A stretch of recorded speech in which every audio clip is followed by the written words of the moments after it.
नमस्कार विद्यार्थी मित्र. शकुंतला मॅथ्स अकॅडमीच्या ऑनलाईन व्यासपीठावरती मी प्राध्यापक एस के पुन्हा एकदा तुमचं स्वागत करतो. आपण सुरू केलेल्या झिरो टू हिरो या बॅचमध्ये कालपर्यंत आपण बीजगणितातील प्रथम प्रकरण 2 चलातील रेषीय समीकरणे आपण सविस्तरपणे अध्ययन करत आहोत. काल आपण एक सामायिक समीकरणे सोडवण्याची एक निराळी आणि खास पद्धत शिकलेलो आहे. ती पद्धत म्हणजे क्रॅमर्स पद्धत किंवा त्यालाच आपण निश्चयक पद्धत असंही म्हणू शकता. एक सामायिक समीकरण सोडवताना आपण आजपर्यंत चलाचा लोप करून एक सामायिक समीकरणात सोडवण्याची पद्धत शिकलो. त्याचबरोबर आलेख पद्धतीनं एक सामायिक समीकरण सोडवण्याची पद्धत पाहिली. काल आपण निश्चयक म्हणजे काय असतं, निश्चयकचं गणितीय रिप्रेझेंटेशन कसं असतं, निश्चयकाची किंमत कशी काढली जाते, काल आपण सविस्तर शिकलो. जे कोणी नवीन असतील त्यांनी कालच्या व्हिडिओला जाऊन बेसिक क्रॅमर्स रूल, नेमकं क्रॅमर्स रूल म्हणजे काय ही कन्सेप्ट आधी क्लिअर करून घ्या. तुम्हाला म्हणजे पुढील उदाहरणं समजण्यासाठी मदत होईल. आणि नवीन विद्यार्थ्यांनी पाठीमागे जेवढे काही आपले लेक्चर झालेत ते लेक्चर आपल्या शकुंतला मॅथ्स अकॅडमीच्या प्लेलिस्टमध्ये बीजगणित नावाची एक स्पेशल प्लेलिस्ट आहे. त्या प्लेलिस्टमध्ये पूर्ण लेक्चर अवेलेबल आहेत. तुम्ही मागील लेक्चर पाहून पूर्णतः सिलेबस कव्हर करून घ्यायचा आहे. आणि झिरो टू हिरो बॅच मध्ये आमच्या सोबत प्रवासामध्ये तुम्हालाही सामील व्हायचं आहे. कारण की कोणालाही पाठीमागे ठेवून आपण पुढे जायचं नाही. सर्वांनी सोबत चलू आणि सर्वांनी मॅथ्समध्ये झिरो टू हिरो बनूया. तर आपण आज काय शिकणार आहोत, आपण कालच्या क्रॅमर्स रूल बाबत थोडं डिटेलमध्ये विश्लेषण करणार आहोत. क्रॅमर्स बाबाने आपल्याला एक निराळी पद्धत दिलेली आहे. ती पद्धत म्हणजे मेन डिटर्मिनंट, एक्स चलाचा डिटर्मिनंट, क्रॅमर्स पद्धत.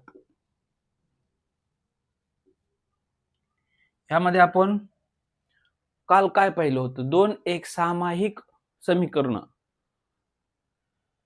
समीकरण सोडवणे म्हणजे समीकरणाची उकल कशी फाइंड करणे, म्हणजेच एखाद्या समीकरणासाठी जी क्रमिक जोडी समीकरणाचं समाधान करतं त्याला आपण उकल म्हणतो. मग आपल्याला ती उकल काढण्यासाठी क्रॅमर्स रूल म्हणजे क्रॅमर्स बाबांनी एक आपल्याला मेथड दिलेली आहे, त्याचं आपण काल अध्ययन केलं. त्यासाठी दोन स्टँडर्ड म्हणजे सामान्य रूपात जी इक्वेशन दिलेली असतात त्याचा ते बघूया. a1x + b1y = c1 हे तुमचं एक सामायिक समीकरण आहे. आणि दुसरं a2x + b2y = c2 ही दुसरं एक सामायिक समीकरण आहे. म्हणजेच आपल्याला दिलेली एक सामायिक समीकरण प्रथमतः आपल्याला ह्या स्वरूपात मांडून घ्यायची आहे. म्हणजे समीकरण आपल्याला कशीही दिली तरी आपल्याला ह्या फॉर्मॅटमध्ये मांडून घेणं गरजेचं आहे. म्हणजेच तुम्हाला डिटर्मिनंट मधील किंवा निश्चयकातील जी की चलाचे सहगुणक आहेत किंवा आपले C1 C2 स्थिर संख्या आहेत ह्याबद्दल आकलन होईल. आता आपण बघूया यामध्ये तुम्हाला काय सांगितलं. मेन कॅपिटल डी आपण कसा फाइंड करतो काल पाहिले आपण, पण उजळणी म्हणून आपण आज एक, कारण की यावरती अजून उदाहरण आपल्याला सोडवायचे. तर कॅपिटल डी प्रथमतः मेन निश्चयक आपण कसा काढतो, तर तुम्हाला मी एक महत्वपूर्ण कन्सेप्ट सांगतो. कॅपिटल डी काढताना स्थिर पदाकडे किंवा C1 C2 कडे पाहायचं सुद्धा नाही. जेही आपल्या x1 x2 आणि y1 y2 म्हणजे x आणि y चे सहगुणक असतील, म्हणजे a1 a2 आणि b1 b2 ते ऍज इट इज घ्यायचे. म्हणजेच a1 a2 b1 b2 हा झाला आपला मेन डिटर्मिनंट किंवा मेन निश्चयक. आता मेन डिटर्मिनंट म्हणजे ह्या डिटर्मिनंटची किंमत आपण कशी काढणार? उजव्या हातात A1B2 मायनस A2B1 ही या निश्चयकाची किंमत काढण्यासाठी पद्धत झाली. म्हणजेच उजव्या हातातील दोन संख्याचा गुणाकार मायनस डाव्या हातातील दोन संख्याचा गुणाकार. हे उजवा आणि डावा हात क्रॅमर्स बाबांनी नाही सांगितलं. जेव्हा आपण डिटर्मिनंट लिहितो तेव्हा कन्फ्युजन होऊ नये म्हणून मी तुम्हाला सांगतोय, ज्या हाताने लिहितोय त्या हातातील दोन संख्या मायनस डाव्या हातातील दोन संख्या, म्हणजे ह्या उजव्या हातातील दोन संख्या पकडायच्या आणि ह्या डाव्या हातातील दोन संख्या पकडायच्या. हा आपल्याला मिळेल मेन डिटर्मिनंट. आता आपल्याला दुसरा डिटर्मिनंट काढायचा आहे dx. आता हा डिटर्मिनंट काढण्यासाठी नवीन काहीही करायचं नाही. इथं फक्त रिप्लेसमेंट करायची.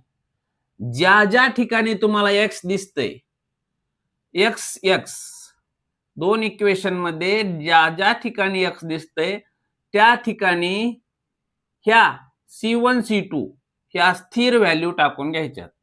C1 C2 आणि y चे सहगुणक ऍज इट इज लिहायचे B1 B2. समजलं? म्हणजेच क्रॅमर्स बाबांनी काय केले ते नाही बघायचं, आपल्याला कसं समजतंय, आपल्याला आपल्या पद्धतीनं कसं समजतंय हे महत्वाचं आहे. कारण की कन्फ्युजन व्हायला नको. x या ठिकाणी रिप्लेस करून C1 C2 टाकायचं. आता ह्या निश्चयकाची किंमत आपण कशी काढणार आहोत? C1 B2 मायनस C2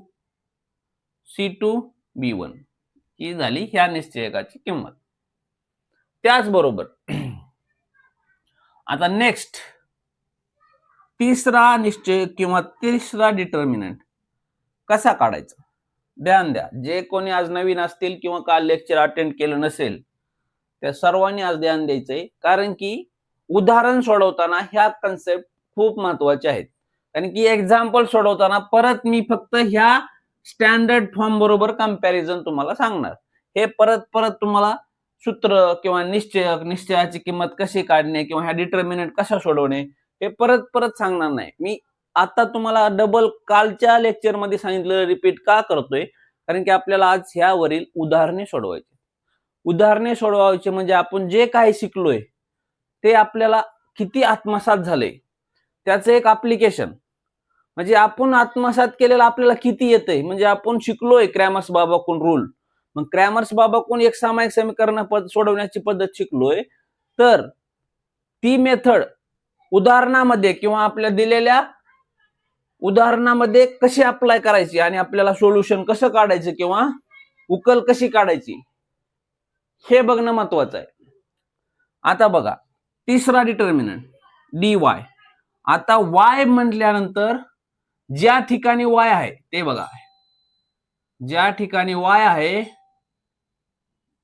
त्या पूर्ण चलाचा लोप करायचंय आणि त्या ठिकाणी तुम्हाला स्थिर पद, म्हणजे स्थिर पद कुठली आहेत आपली? स्थिर म्हणजे जी कॉन्स्टंट आहेत आणि चल म्हणजे जी व्हेरिएबल आहेत किंवा सतत बदलणारे आहेत. म्हणजे जे सहगुणकाच्या रूपात असतील त्याला आपण चल म्हणायचे आणि स्थिर पद. आता मी काय सांगितलं तुम्हाला? y डिटर्मिनंट काढत असताना y च्या सहगुणकाच्या जागी आपणास B1 B2 न घेता रिप्लेस करून C1 C2 घ्यायचे. C1 C2 आणि x च्या सहगुणक ऍज इट इज लिहायचे A1 A2. म्हणजे जेव्हा आपण x सहगुणक काढतो त्यावेळेस A1 A2 च्या जागी C1 C2 घ्यायचंय आणि जेव्हा आपण y चा डिटर्मिनंट काढतो तेव्हा B1 B2 च्या जागी C1 C2 घ्यायचं. मग ह्या डिटर्मिनंटची किंवा ह्या निश्चयकाची किंमत आपण कशी काढणार आहोत? A1 C2 minus A2 C1. म्हणजेच cross multiplication minus cross multiplication. हे तुम्हाला ध्यानात येणं महत्वाचं आहे. आता 3 निश्चयकाची किंमत काढल्यानंतर आपणास x या चलाची किंमत फाइंड आउट करायची. म्हणजे आपल्याला ह्या किमती आता आपण काढून घेतल्यात, ह्याच किमतीचा उपयोग आपल्याला इथे होणार आहे. तो कसा, प्रथम x काढायचा म्हणल्यावर x चा निश्चय घ्यायचा आहे आणि मेन डिटर्मिनंट, आणि y चलाची किंमत काढायची असेल तर y चा निश्चय घ्यायचा आहे आणि मेन निश्चय घ्यायचा. निश्चय म्हणजेच डिटर्मिनंट, आणि ह्याच मेथडला क्रॅमर्स रूलला निश्चयक मेथड सुद्धा म्हटलं जातं. आता ह्याप्रमाणे आपण सोल्युशन काढून घेऊ शकतो. आता आपल्याला काही उदाहरणं बघायचे. आता बुक मध्ये तुम्हाला कृती दिली असेल किंवा असे निश्चयक दिले असतील किंवा ह्या रिकाम्या जागी बॉक्स चौकटीमध्ये कृती पूर्ण करा असं दिलं असेल, पण मी डायरेक्ट तुम्हाला उदाहरण सोडून घेतो म्हणजे तुम्हाला कन्सेप्ट क्लिअर होईल. म्हणजे बुक मध्ये तुम्ही कृती फास्टली सॉल्व्ह करू शकाल. आता बघा, आपण आज उदाहरण घेऊया. काल एक उदाहरण घेतलंय त्यावरून तुम्हाला कन्सेप्ट क्लिअर झालीच असेल, पण आपण शब्द आहे आपला, एकही उदाहरण असं सोडायचं नाही की जी आपल्या 0 to हिरो बॅच मध्ये सोडवून घेतलं नाही. कारण की प्रत्येक उदाहरण आपल्यासाठी महत्वाचं आहे. म्हणजे उदाहरण बघितल्या जेव्हा तुम्ही सराव टेस्ट द्याल, प्रथम सत्र परीक्षा द्याल, त्यावेळेस सुद्धा तुम्हाला बघता क्षणी असं वाटलं पाहिजे की हे उदाहरण आम्ही सोडवलंय, आमच्या बॅच मध्ये हे उदाहरण घेतलेलं आहेच, एवढा कॉन्फिडन्स तुम्हाला आला पाहिजे. कारण की प्रत्येक उदाहरण आणि मागच्या 5 वर्षातील बोर्डाच्या एक्झाम मध्ये आलेला प्रत्येक प्रश्न आपण सॉल्व्ह करून घेणार आहोत. कारण की शब्द आहे आपला 0 to हिरो. कारण की जे विद्यार्थी प्रामाणिकपणे आपल्या बॅचला जॉईन झालेले आहेत त्यांनी माझ्यावरती एक विश्वास दाखवलेला आहे.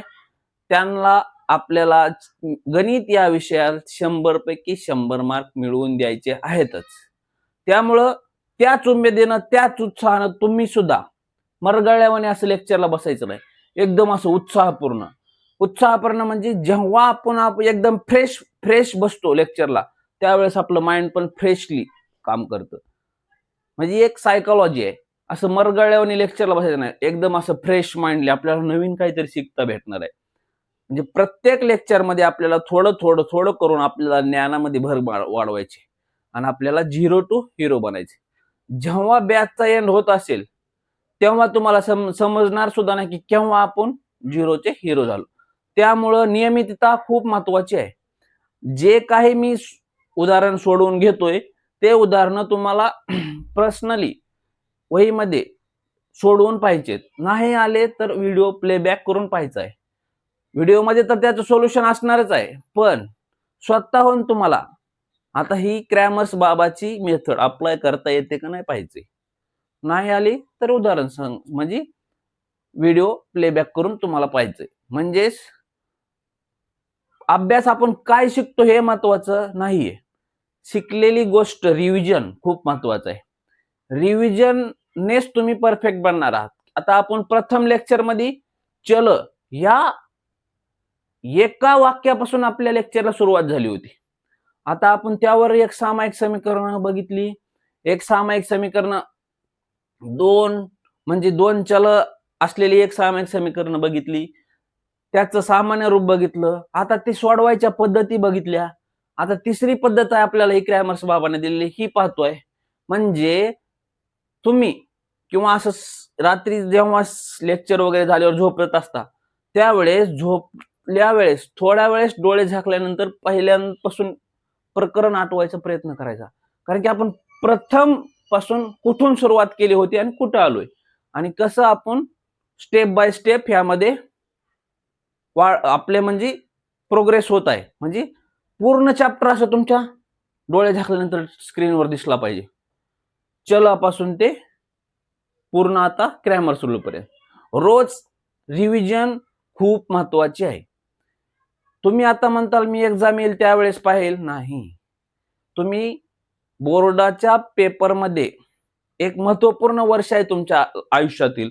ह्या वर्षामध्ये जर तुम्हाला तुमच्या पालकाचं कष्ट किंवा तुम्हाला काही स्वप्न पूर्ण करायचे असतील तर तुम्हाला आतापासूनच, कारण की कॉम्पिटिशन बहुत जास्त आहे, कॉम्पिटिशन मध्ये टिकायचं असेल तर तुम्हालाही त्या एक कॉम्पिटिशनचा भाग होणं गरजेचं आहे. त्यामुळं आतापासूनच तुम्हाला लवकरात लवकर सिलेबस कंप्लीट करून जास्तीत जास्त उदाहरणाचा सराव कसा करता येईल हे पाहिजे. कारण की आता फक्त आणि फक्त कॉम्पिटिशन आहे आणि कॉम्पिटिशन मध्ये जो कोण टिकतो, जो आपल्या ध्येयावर फोकस ठेवून राहतो. फोकस, रिव्हिजन आणि सातत्य हेच महत्वाचं आहे. तुम्हाला सातत्य आणि रिव्हिजन तुम्हाला यशाच्या प्रवासाकडे घेऊन जाणार आहे. म्हणजे यश तुमच्यापासून दूर जाणार नाही. आणि तुम्ही जर सोशल मीडिया, इंस्टाग्राम, फेसबुक सोबत जास्त वेळ तुमचा वेळाचा अपव्यय करत असाल तर तुम्ही स्वतःहून तुमच्या पायावर धोंडा मारून घेता असं होईल, किंवा आपल्या पालकांना एक प्रकारे फसवताय असं होईल. जोही तुम्हाला पालकाने आता अभ्यासक्रमासाठी मोबाईल दिलाय त्याचा उपयोग तुम्ही अभ्यासक्रमासाठीच करा. कारण की हे वर्ष खूप महत्वाचं आहे. हे जे तुम्ही आता शिकताय ते नंतर तुम्हाला असं वाटेल की हे मी त्यावेळेस म्हणजे कन्सेप्ट क्लिअर करून घेतली असती तर बरं असतं. कारण की जेवढ्या काही कॉम्पिटिटिव्ह एक्झाम आहेत त्यामध्ये क्रॅमर्स रूल तसेच आपण काल पाहिलेले आलेख पद्धतीचे जे गुणोत्तर आहेत समीकरणाचे, त्या गुणोत्तरावरून जेव्हा गुणोत्तर प्रमाणाने आलेखाचा प्रकार पाहिलाय त्यावर प्रत्येक कॉम्पिटिटिव्ह एक्झाम मध्ये प्रश्न आहे. पण आताच तुमचा पाया भक्कम झाला तर नंतर तुम्हाला नवीन शिकायची गरज नाही पडणार. तरी तुम्हाला बेसिक कन्सेप्ट खूप महत्वाचे आहेत. ही फक्त बेसिक कन्सेप्ट आहेत. ऍप्लिकेशन म्हणजे जेव्हा तुम्ही कॉम्पिटिटिव्ह एक्झाम द्याल तेव्हा तुम्हाला प्रत्येक स्टेप असं तोंडी नाही, मनातल्या मनात करून उत्तर काढावं लागतं. कारण की स्पीड खूप महत्वाची आहे कॉम्पिटिटिव्ह एक्झामसाठी. त्यावेळेस आपला एक निश्चयक, दुसरा निश्चयक, तिसरा निश्चयक असं स्टेप बाय स्टेप लिहून चालत नाही. ते आपल्या मनातल्या मनात करायचे. मग मनातल्या मनात एवढ्या स्पीड मध्ये करायचं असेल तर आपले बेसिक कन्सेप्ट क्लिअर असणं महत्वाचं आहे. आता 10वी बोर्ड परीक्षेला दृष्टिकोन टार्गेट करून तुम्ही रेग्युलर लेक्चर अटेंड करत चला. तुम्हाला आपला शब्द आहे 0 to हिरो होण्यापासून कोणी अडवणार नाही. चला आपण क्रॅमर्स रूलवरील पुढील उदाहरण बघूया. आता नेक्स्ट उदाहरण आहे, म्हणजे समीकरण दिलेलं असेल 2x प्लस y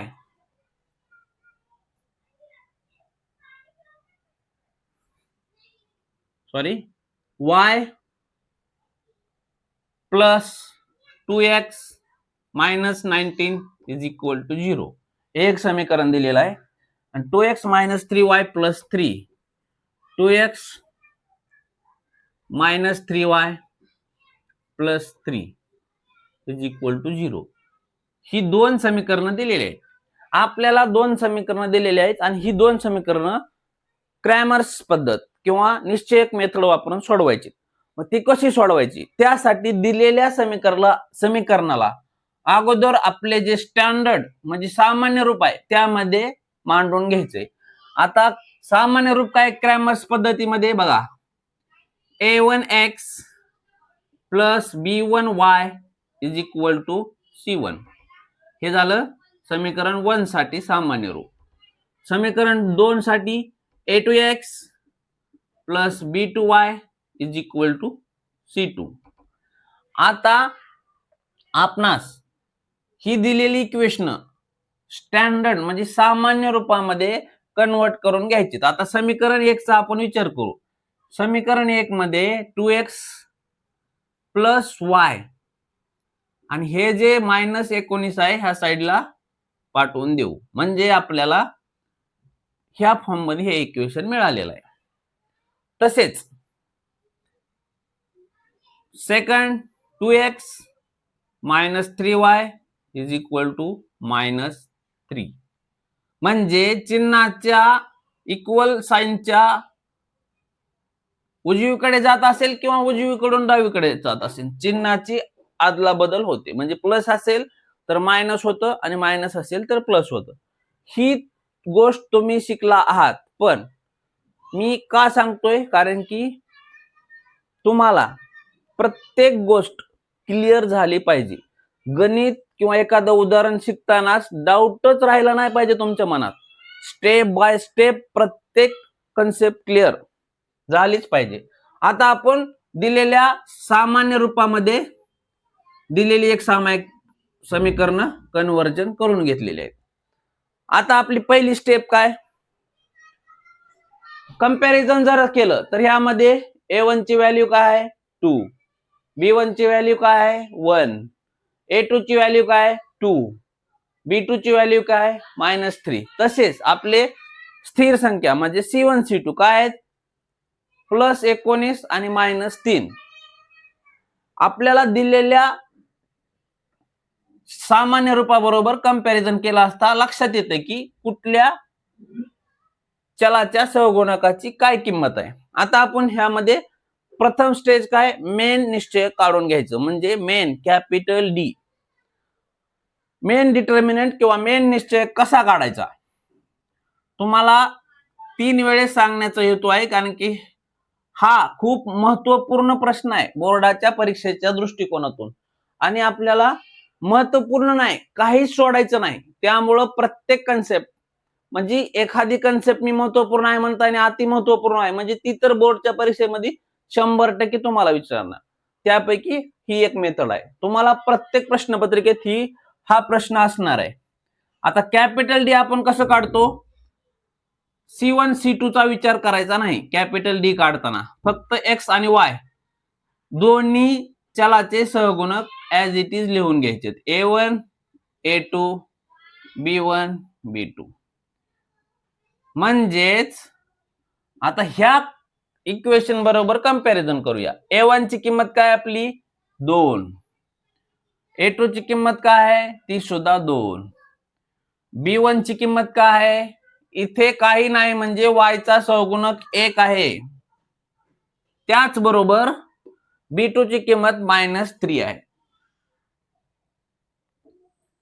आता मिळालेल्या निश्चयकाची किंमत आपणाला काढायची. निश्चयकाची किंमत कशी काढणार, उजवा लिहित असतानाच आपल्या फास्ट मध्ये लक्षात आलं पाहिजे.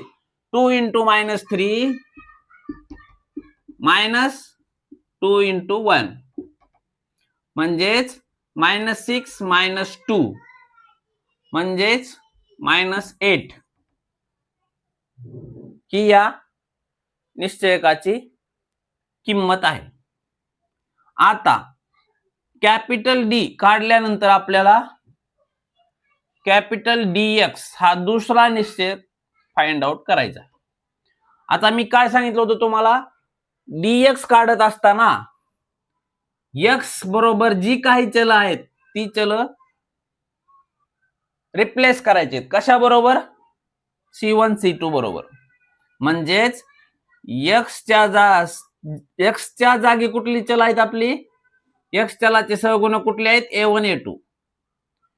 म्हणजेच A1 A2 च्या जागी C1 C2 रिप्लेस करायचे, म्हणजे A1 A2 घ्यायचंच नाही आपण. म्हणजे एक्स हा निश्चय काढत असताना एक्स बरोबर असलेली चल सोडून द्यायची, त्याच्या जागी आपल्याला C1 C2 घ्यायचे आणि B1 B2 as it is.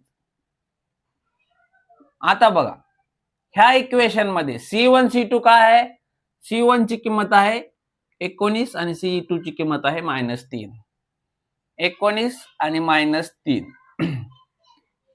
आणि B1 B2 काय आपलं 1 आणि -3, 1 आणि -3. आता हा निश्चयक किंवा ह्या निश्चयकाची किंमत आपण काढून घेऊया.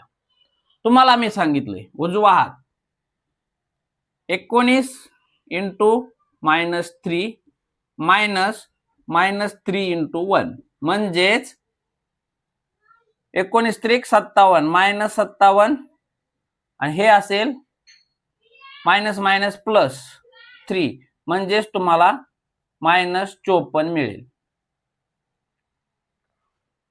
-54 मिळेल. आता मिळालेल्या निश्चयकावरून तिसरा निश्चयक काढायचा आहे आपल्याला. तिसरा निश्चयक म्हणजे dy काढायचं आहे.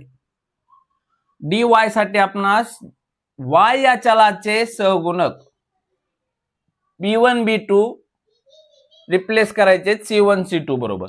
मग x चे सहगुणक a1 a2 as it is आणि y या चलाचे सहगुणक जे आहेत b1 b2 त्या जागी b1 b2 न घेता आपल्याला c1 c2 घ्यायचे. c1 c2 घ्यायचंय. समजलं? आता बघा,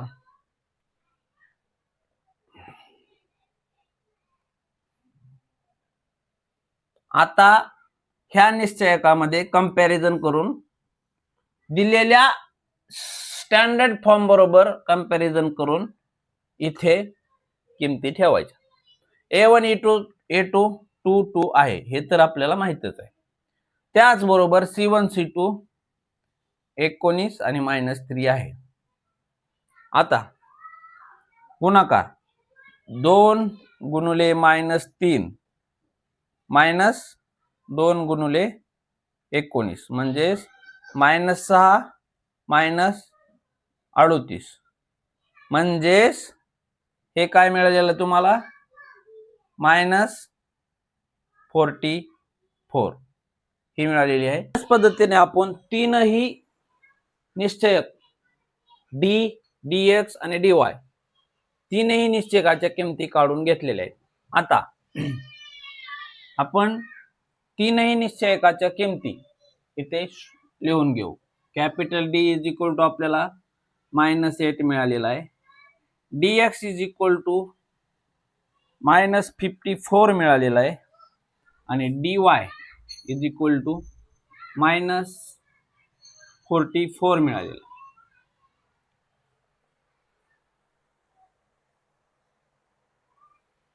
आता मिळालेल्या निश्चयकाच्या किमतीवरून आपण x आणि y ह्या चलाच्या किमती फाइंड आउट करूया. म्हणजे त्या कशा फाइंड आउट केल्या जातात बघा. x या चलाची किंमत dx अपॉन d ह्या सूत्रानुसार आपण काढतो. म्हणजेच आपली dx ची प्राइस काय आलेली आहे, म्हणजे dx ची या निश्चयकाची किंमत काय आलेली आहे -54 डिवायडेड बाय किंवा भागाकारात कॅपिटल D काय आलेला आहे -8. आता बघा मायनस मायनस कॅन्सल होऊन जाईल. आता 8 चा भाग देऊन बघायचा. 8 1 चा 8. आता 8 संग 48 8 7 56 मोठं होतंय म्हणजे 6 चा भाग बसतोय. राहिले किती परत 48 आणि 6 राहिले म्हणजे ते झालं 60.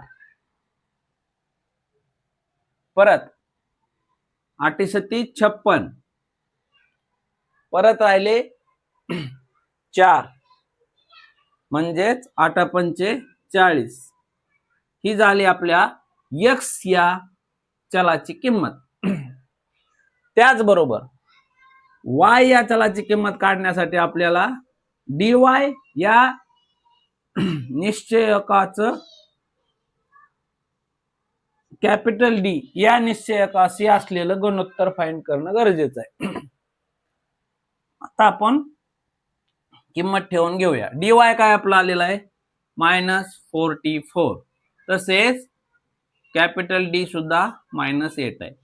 मायनस मायनस प्लस होईल आणि 8 पंचे 40 खाली राहिले 4 आणि परत 5 चा भाग जाईल 8 पंचे 40 म्हणजेच x आणि y या दोन चलाच्या किमती 6.75 आणि 5.5 या मिळालेल्या आहेत.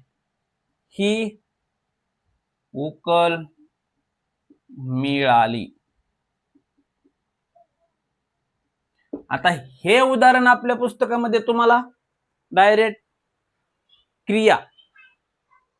क्रिया पूर्ण करा असं म्हणून दिलेलं आहे. म्हणजेच गाळलेल्या जागा भरा.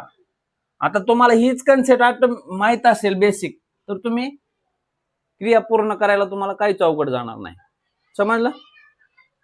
चला ह्यानंतर आपण अजून एक उदाहरण घेऊया म्हणजे तुमच्या कन्सेप्ट अजून जास्त क्लिअर होईल आणि की आपल्याला उदाहरण एकही सोडायचं नाहीये.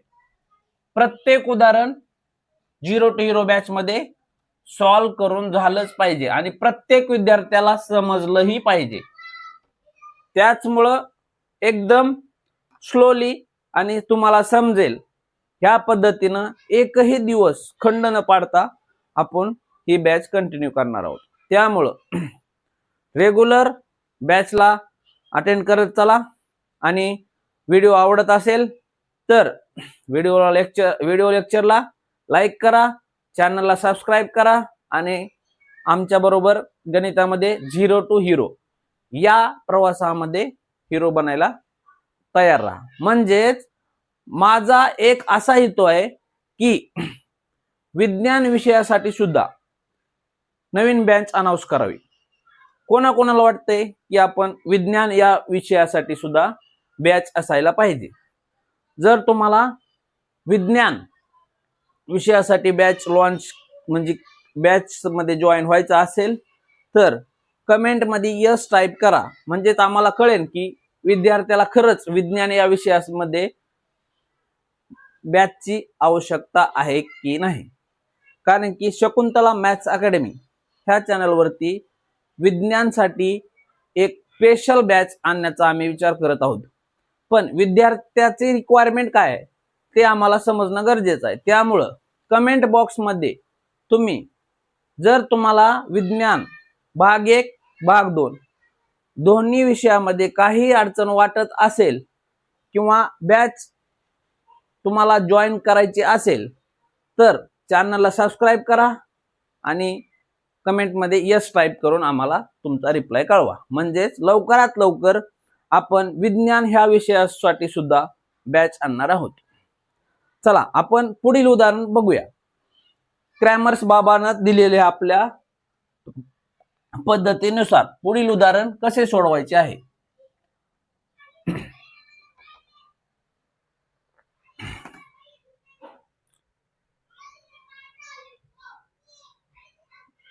आता हे बघा, इथं पण बुक मध्ये तुम्हाला कृती पूर्ण करा असं सांगितलेलं आहे, पण मी उदाहरण प्रमाणे सोडवून घेत आहे कारण की प्रत्येक उदाहरणामध्ये दाखवत आहे. उद्या आपण यावरील पूर्ण सराव संच घेणार आहोत.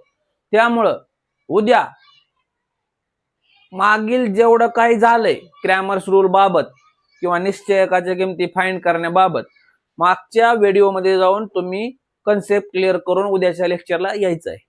उद्याच्या लेक्चरला आपण पूर्ण सराव संच 1.3 बेसिक पासून ऍडव्हान्स पर्यंत धमाका करणार आहोत. त्यामुळं उद्याच्या लेक्चरला पाठीमागचं म्हणजे कन्सेप्ट तुम्ही एकदा रिवाइज करून या. तुम्हाला समजलंय मला माहित आहे, पण तुम्ही रिव्हिजन खूप महत्वाचं आहे. आता सांगितलं उद्या विसरणार तुम्ही. त्यामुळं जी रिवाइज केल्यामुळे ती बार बार आपल्या मेंदूला म्हणजे सबकॉन्शियस माइंडला पण बार बार सांगण्याची गरज आहे. हे असं आहे, हे असं आहे, हे असं आहे, हे असं आहे. तेव्हा आपली मेमरी ती आपल्या मेमरीमध्ये स्टोअर होतं परमनंटली आणि आपण त्याचा अप्लाय करू शकतो. म्हणजे उद्या आपणास सराव संच सोडवत असताना रिव्हिजन करून या हे मला सांगणं महत्वाचं वाटतंय. कारण की सराव संच सोडवत असताना तुमच्या मनामध्ये डाऊट येणारच नाही. मी प्रत्येक उदाहरण एकदम डिटेलमध्ये एक्सप्लेन करणार आहे. त्यामुळं आज हे एक्झाम्पल बघूया आणि उद्या आपण सराव संच 1.2 सोडवून घेऊया. आता बघा, यापुढील जे उदाहरण आहे त्यामधील दोन समीकरणं अशी आहेत. 3x - 2y is equal to 3. म्हणजे हे आपल्याला सामान्य रूपाप्रमाणे दिलेलं आहे. 2x + y is equal to 16. आता मी सोडवून दिलेल्या उदाहरणावरून तुम्ही उदाहरणाचा कन्सेप्ट समजून घेऊन कृती आपल्या पुस्तकामध्ये दिलेली कृती स्वतःहून पूर्ण करायचा प्रयत्न करायचा. कारण की मी तर शिकवत आहे, पण त्यामध्ये जे कृतीमध्ये जे चौकोनामध्ये किमती भरायच्या त्या तुम्ही भरायच्यात. चला आता दिलेली दोन एक सामायिक समीकरण आपण सामान्य रूपाप्रमाणे आहेत, त्यामुळे आपलं एक काम वाचलेलं आहे. आता आपण कंपॅरिझन केलं असता A1 ची व्हॅल्यू 3 आहे, B1 ची व्हॅल्यू -2 आहे, A2 ची व्हॅल्यू 2 आहे, B2 ची व्हॅल्यू 1 आहे, C2 ची व्हॅल्यू 16 आहे, C1 ची व्हॅल्यू 3 आहे. म्हणजे आपल्याला कुठल्या सहगुणकाची काय व्हॅल्यू आहे ती आपल्याला समजली. आता कॅपिटल डी आपण काढून घेऊया. कॅपिटल डी मध्ये काय सांगितलं मी तुम्हाला, स्थिर पद C1 C2 सोडून x आणि y या चलाचे सहगुणक इथं घ्यायचे. म्हणजेच यामध्ये A1 A2 B1 B2 हे x आणि y चलाचे सहगुणक घ्यायचे. आता काय आहेत आपले सहगुणक, A1 3 A2 2 B1 -2 B2 1. आता हा निश्चय कसा सोडवायचा, 3 × 1 -2 × 2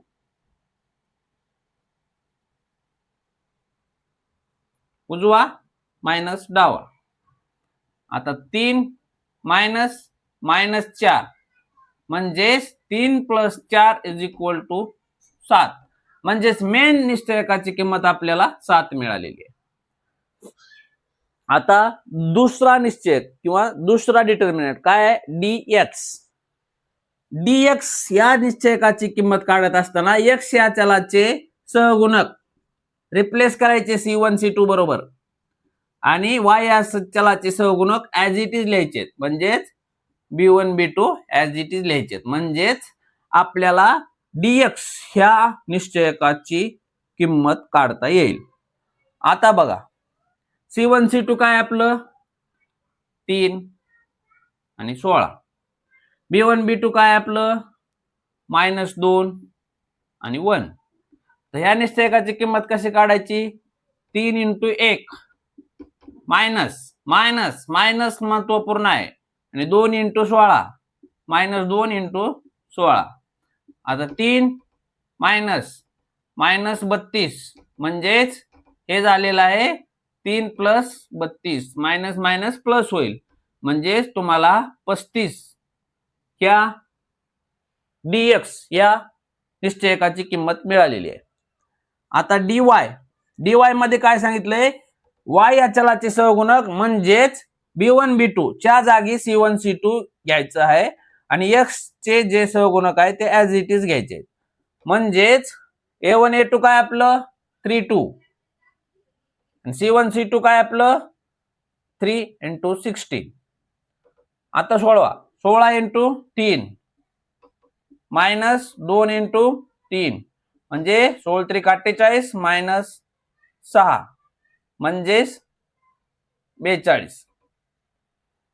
आता आपण तीनही निश्चयकाच्या किमती फाइंड आउट केलेल्या आहेत. आता ह्या निश्चयकाच्या किमतीवरून x आणि y या दोन चलाच्या किमती काढणं म्हणजे आपण समीकरण फायनल सॉल्व केलं असं होतं. म्हणजे सॉल्व करणं म्हणजेच निश्चयकाच्या वरून आपल्याला ह्या समीकरणाच्या मध्ये असलेल्या दोन चलाच्या किमती काढणं म्हणजेच समीकरणाची उकल फाइंड करणं. आता बघा, सूत्र काय आपलं किंवा गुणोत्तर म्हणता येईल याला, dx/d आणि y या चलाची किंमत काढता असताना dy आणि d. आता dx काय आलेलं आहे आपलं 35 आणि कॅपिटल डी काय आलेलं आहे आपलं 7. कॅपिटल डी आलेला आहे 7 म्हणजेच आपला x या चलाची किंमत मिळालेली आहे 5. त्याचबरोबर dy आपलं 42 आलेलं आहे 42 आणि y या कॅपिटल डी आलेला आहे आपल्याला 7. म्हणजेच y या चलाची किंमत तुम्हाला 6 मिळालेली आहे. म्हणजेच x, y = 5, 6 ही उकल मिळाली. समजलं? आता तुम्ही तुमच्या मनामध्ये एक डाऊट आला की नाही मला माहित नाही, मी सांगतो. जर तुम्हाला डी काढताना 0 मिळालं तर पुढे काय करायचं? म्हणजे गुणोत्तर घेतो ना आपण. समजा हे बघा 1/0, ह्याला काय सोल्युशन आहे का? इन्फायनाइट सोल्युशन आहे का? म्हणजेच आपण जे काल पाहिलं, जेव्हा रेषा पॅरलल असतील दोन चलाच्या, तेव्हा त्यामध्ये नो सोल्युशन असतं. म्हणजे त्या इक्वेशनचं सोल्युशन निघू शकत नाही किंवा त्यासाठी उकल प्राप्त होऊ शकत नाही. म्हणजे जेव्हा आपल्याला डी बरोबर 0 मिळेल तेव्हा त्या दोन्ही समीकरणाची उकल प्राप्त होऊ शकत नाही, कारण की त्या दोन्ही समीकरणापासून म्हणजे प्राप्त झालेल्या ज्या दोन रेषा आहेत त्या रेषा एकमेकास पॅरलल म्हणजे समांतर असतील. म्हणजे कन्सेप्ट शिकणं महत्वाचं आहे. डी इज इक्वल टू 0 असेल तर तुम्हाला सोल्युशन म्हणजे दिलेल्या एक सामायिक समीकरणामध्ये उकल प्राप्त होणार नाही. चला आता आपण उद्याच्या लेक्चरमध्ये सराव संच 1.3 धासू पद्धतीने शिकूया. त्यामुळे उद्याचं लेक्चर अटेंड करा. आजच्या लेक्चरला आपण इथं थांबूया. व्हिडिओ आवडला असल्यास नक्की लाईक करा आणि शकुंतला मॅथ्स अकॅडमी चॅनलला सबस्क्राईब करा. आणि मी एक गोष्ट तुम्हाला सांगितलेली आहे, विज्ञान विषयाची बॅच जर तुम्हाला आवश्यकता वाटत असेल तर तुम्ही कमेंटमध्ये यस टाईप करायचे. म्हणजेच शकुंतला मॅथ्स अकॅडमी विचार करत आहे की विज्ञान विषयासाठी एक नवीन बॅच लॉन्च करायची. जर विद्यार्थ्याचा प्रतिसाद मिळत असेल किंवा विद्यार्थ्यांना गोरगरीब जे विद्यार्थी खेड्यापाड्यातून आले त्यांना विज्ञान विषय मध्ये अवघड जात असेल तर त्यांच्यासाठी सुद्धा आपलं एक कर्तव्य बनतंय, कारण की त्यामुळेच एक बॅच विज्ञान विषयासाठी सुद्धा आणावी असं शकुंतला मॅथ्स अकॅडमीच्या सर्व मेंबर्सनी विचार केलेला आहे. तर तुमचा प्रतिसाद असेल तर आम्ही अवश्य विज्ञान भाग 1 आणि विज्ञान भाग 2 दोन्ही विषयासाठी बॅच लॉन्च करणार आहोत. चला थांबूया.